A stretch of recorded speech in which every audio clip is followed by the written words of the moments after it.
فوقاتي ضيحي كرفوشي بعيدان هانو فضل كان راعني عدو يد فوقاتي ضيحي كرفوشي بعيدان هانو فضل كان راعني. الرحمن الرحيم. الحمد لله وكفى والصلاة والسلام على أشرف الأنبياء والمرسلين صلى الله عليه وسلم. waxaan halkan idinku soo dhaweyn insha Allah waaxda boosaha ee wasaaradda isgaarsiinta iyo teknolojiyadda. waaxdani waxa weeye wax cariiqa oo ka mid ah waaxihii qaranka Soomaaliland waxa weeye ilaa mudadii uu jiray uu lahaan jiray systemka dawladnimo ku jirtay. waxay ka mid tahay adeegyada caalamiga ah ee waxa weeye sanad kasta bisha tobnaad 9keeda la xuso wax lagu magacaabo World Post Day oo ah maalinta boosaha caalamka. adeegani waxa uu qabtaa ama dawladda waxa weeye uu qabtaa waxa weeye isku gudbinta dhammaan fariimaha ama waxa weeye xogta qaranka ee u kala gooshaysa dhammaan laamaha dawladda ayuu waxa weeye mas'uul u yahay wasaaradda isgaarsiinta. halkan igu yimid hawleenadii sargaal ka tirsan hawleenada iyo shaqaalaha wasaaradda tiknoolajiyadda Jamhuuriyadda Soomaaliland hawlwadaag ka socda oo lagu magacaabo Mr. Cabdirasaaq isla markaana in badan aan wada shaqeynay xilli kasta noo keena adeega boosaha iyo isgaarsiinta ee laamaha dawladda u kala socda. boostuna waxaa nagala shaqaystaa arrimo boostu muhiimka wixiina soo galeeyay wixii naga baxay taasoo muhiim u ah qaranka waana hawl adag ay hayaan waan ugu mahadceliyay. adeegan waxaa dib loo furay markii ugu horeysay waxa wasaarad ahaan adeegan xeerka uu ku soo baxay 1993 markaas oo waxa weeyaan madaxweyne Maxamed Ibrahim Cigaal waxa uu ahaa madaxweynaha qaranka. adeegani waqtiga muddo badan buu soo jiidanayay wuxuu si wanaagsan imika u hirgalay 2018 xilliga oo waxa weeyaan ahayd bilowgii madaxweynaha maanta xilka haya mudane Muuse Biixi Cabdi oo runtii ka mid ahaa waxa weeye madaxweynayaashii dareemay ahmiyadda adeega boosuhu u leeyahay gudbinta iyo ilaalinta xogta qaranka. adeegani waxa weeye adeeg ka dhex shaqeeya waxa wasaaradda isgaarsiinta waxa uu qabtaa waxa weeye dhammaan adeegyadii waxa weeye looga baahnaa ee ahaa qaadida xogta ilaalinteeda iyo xafidideeda. adeegani wuxuu isugu jiraa waxa weeyaan adeeg marka hore wasaaradaha laga soo ururiyo dhammaan wixii fariibo isku dirayaan dabadna loo kala qaybiyo jihooyinkeedii lahaa. dhawaan waxaanu bilownay isaguna waxa weeye adeega sanaaduuqda laamaha dawladda oo waxa weeyaan inaanu keenay sanaaduuq la dhigayo dhammaan laamaha dawladda wasaaradaha oo dhan ilaa 15 wasaaradood baa lagu soo bilaabay feeskiisii hore. sanduuqaas wuxuu sameeyaa waxa weeye uu fududeynaya in waqtiyada xilliyada xitaa laga maqan yahay wasaaradda 24 saac uu noqonayo adeeg lagu ridayo xogtii waxa weeyaan laba qaybood leh qayb dhigitaan iyo qayb la bixida. qaybta dhigitaanka waxa iska yeelanaya oo furaheeda haysanaysa laanta ama hay'adda dawladda waxa weeyaan marka adeega loo wado. qaybta waxa weeyaan la bixida waxa weeyaan xagga hoose iyaduna waxa furaheeda haya adeegaha ama waxa weeyaan shaqaalaha waaxda boosaha waxa wixii halka la soo dhigay iyaguna ka qaada. sidoo kale wasaaraddu waxay aad ugu dadaashay inay hirgeliso adeegii boosaha caalamka. dhawaan 2 jeer waxa weeye wasiirka isgaarsiinta iyo boosaha teknolojiyadda Soomaaliland iyo agaasimaha waaxda boosaha oo aniga waqtiga ahaa waxa weeyaan 2 jeer waxaan tagnay dalka Djibouti waxaan sameynay wax isku xid caalami oo ka bilownay adeegii waxa weeye boosaha oo maanta alxamdulillah meel kasta caalamka joogto adeegii waxa weeyaan bulshada iyo dawladda loo soo marin karo dalka Djibouti iyada soo qaadayso diyaaradda Djibouti Airline sidaan ay ugu soo gudbinayso boosta qaranka ee Djibouti ugu soo gudbinayso boosta qaranka ee Soomaaliland. sidoo kale dhawaan waxaan iyadana la booqanay dalka Ethiopia halkaas oo waxa weeyaan aanu iyadana ka keenay sanaaduuq ilaa 200 iyo dheeraada oo lagu magacaabo public mail boxes-kii ama sanaaduuqdii waxa weeyaan kaydka ahayd ee la dhigay centerka wasaaradda dhawaan aanu dhigi doono daah furi doono 200 sanduuq first phase-kii iyo 200 kale sanduuq ayagana China ka soo iibsanay waxa weeyaan 400 sanduuq baa maanta diyaarin oo ah institutionska dawladda ee dhammaan waxa weeyaan 54 iyo dheeraadka ah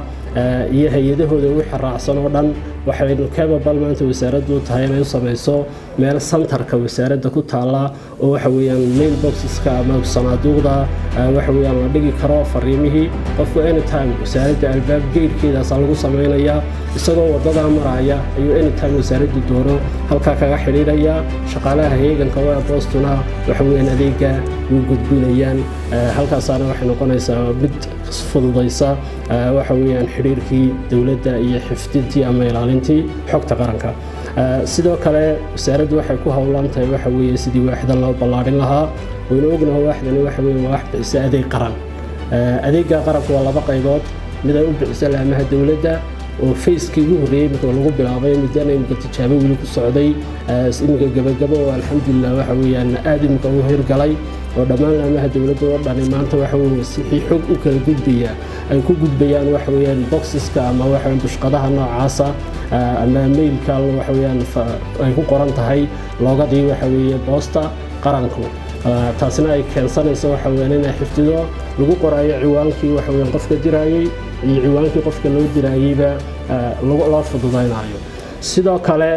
waxa ay wasaaraddu ku guuleysatay alxamdulillah in ay heshiis la gasho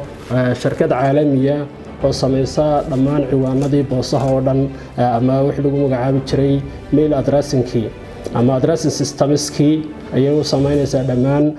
gobollada oo dhan imika waxa lagu sii bilaabay gobolka Maroodijeex ama Somaliland oo aynu ognahay in baaxadiisa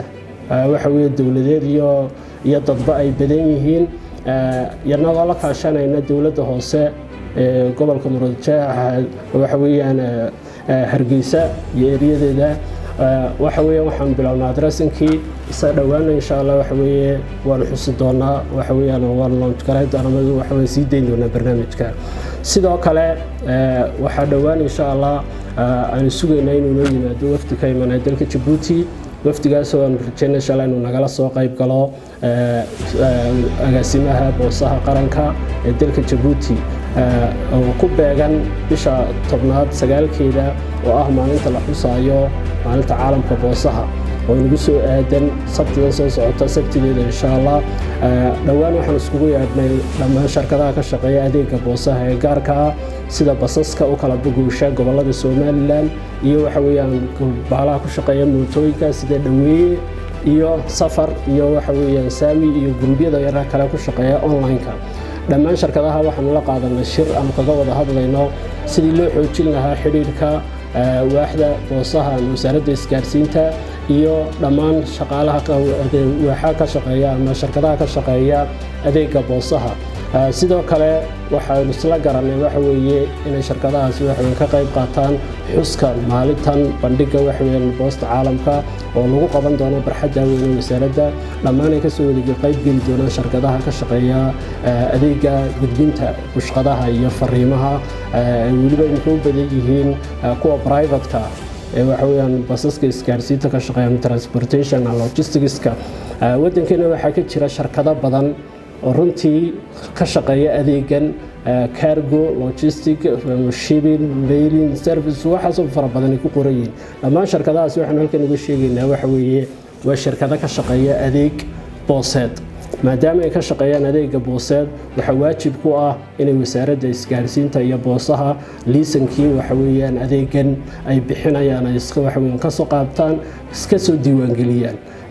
dhawaan waxaanu sameyn doonaa insha Allah campaign weyn oo ballaaran oo wax weyn ku soo wada mari doono dhammaan laamaha iyo xarafiisyada waxa weeye shirkadaha ka shaqeeya adeegyada logistics and transportation-ka ama delivery-ga oo dabcan noqonaya adeeg waxa weeye booseed oo isku qaadida bushqadaha iyo fariimaha iyo waraaqaha taasna waxay keensanaysaa waxa weeye inaanu dhammaan waxa weeyaan xiriirka buuxa u sii adkayno laamaha ka shaqeeya waaxda boosaha kullay adeegani waa adeeg ballaaran waxa weeyaan qarankuna u baahan yahay iminka wuxuu sii shaqeeyaa waxa weeye adeegani waax ahaan buu shaqeeyaa ka hoos shaqeeya wasaaradda isgaarsiinta laakiin markaad eegto adeegan sida uu ku hirgelayo dhawaan waxaan insha Allah rajaynaynaa waxa weeye in ay gaadho waaxdani wakaalad madax bannaan oo qaranka waxa weeye u hirgelisa adeegan basic baahiyaha daruuriga ah taasna ay keensan karto inay si fudud ama waxa weeye si baaxad leh ugu fududaato hawsha bixinta adeega boosaha public ama waxa weeyaan guud marka laga yimaado dawladda imka tii dawladda fiiskii labaad la wadaa laakiin insha Allah dhawaan waxaan rajaynayaa waaxdu ballaarato oo ay noqoto wakaalad ka madax bannaan wasaaradda isgaarsiinta laakiin wasaaraddu ay maamulkeeda yeelanayso sida wakaaladda waxa weeye biyuhu oo kale wasaaradda waxa weeyaan biyuhu waxa weeye maamulkeeda iyo controlkeeda sare leh laakiin waxa weeye madaxeeda kale iyo budgetkeeda iyo hawsheeda kharashkeedii insha Allah waxa weeye lagu dari doono taana dhawaan waanu rajaynaynaa waana takaliye hirgelinaysa in la helo adeegii boosaha waxa weeye Somaliland ama wakaaladii boose ee Somaliland ay si wanaagsan u kacdo iyadoo waxa weeyaan hoos imayso ama maamul ahaan ay kormeerayso wasaaradda isgaarsiinta iyo boosuhu kolley shaqaale badan baa maanta ka shaqeeya waaxda adeega boosaha oo ilaa 24 ku dhow gaadiid bay leedahay wasaaraddu waxa weeyaan uu ka qaada waxa weeyaan laba bas oo waxa weeyaan markaan ku sii bilownay iyo ilaa laba mooto imka shaqeeya dhawaan waxaan rajaynayaa insha Allah ilaa 10 mooto kalena inay ugu soo biiraan sidoo kale waxaan rajaynayaa waxa weeye inaan gobolada oo dhan adeegan isagana waxa weeye sanadkan sidaan u bilownay aan u sii wadno iminka waxa weyn dhammaan gobolada Soomaaliland oo dhan wixii dawladdu ay dirayso ama shaqada ha noqdeen ama waraaqa ha noqdeen ay lagula xiriiray xafiisyada barasaabiyada iyo isku duwayaasha gobolada jira